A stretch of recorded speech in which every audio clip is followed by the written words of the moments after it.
আমার হাঁটা প্রয়োজন, আমার খাওয়া প্রয়োজন, আমার দেখা প্রয়োজন, আমার বলা প্রয়োজন, আমার খেলা প্রয়োজন, আমার আপিল করা প্রয়োজন। আমরা অনেকেই জানি না এই ধরনের বাংলা বাক্যকে কিভাবে ইংরেজিতে বলতে হয়। হ্যালো এভরিওয়ান, আমি রাসেল আছি আপনাদের সাথে। আজকের এই ভিডিওতে আমি আপনাদেরকে দেখাতে চলেছি যে আমার প্রয়োজন এই ধরনের বাংলা বাক্যকে কিভাবে আপনারা ইংরেজিতে বলতে পারেন। যেমন যদি বলি যে আমার প্রয়োজন, তাহলে প্রথমে একটা সাবজেক্ট বসাবেন, তারপর নিড টু বসাবেন, তারপর ভার্বের ওয়ান বসাবেন।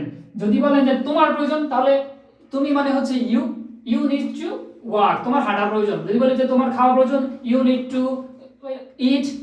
যদি বলি যে আমার প্রয়োজন, আই নিড টু ওয়ার্ক, আমার হাঁটা প্রয়োজন। যদি বলি যে আমার ঘুমানো প্রয়োজন, আই নিড টু স্লিপ। যদি বলি যে আমার সাঁতার কাটা প্রয়োজন, আই নিড টু সুইম।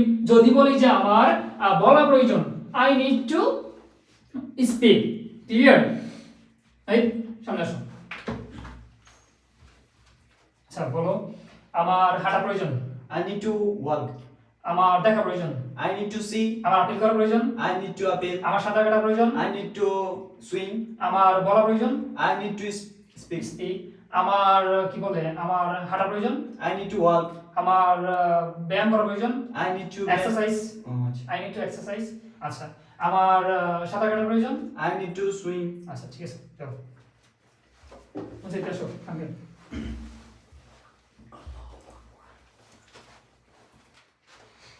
আমার খাওয়া প্রয়োজন, I need to eat. আমার দেখা প্রয়োজন, I need to see. আমার বলা প্রয়োজন, I need to speak. আমার কি বলে, আমার সাঁতার কাটা প্রয়োজন, I need to swim. sleep. Swim. আচ্ছা, আমার ঘুমানো প্রয়োজন, I need to sleep. I need to sleep. আচ্ছা, আমার হাঁটা প্রয়োজন, I need to walk. আমার বলা প্রয়োজন, I need to speak. আমার কি বলে খাওয়া প্রয়োজন। I need to eat. আচ্ছা ঠিক আছে, যাও।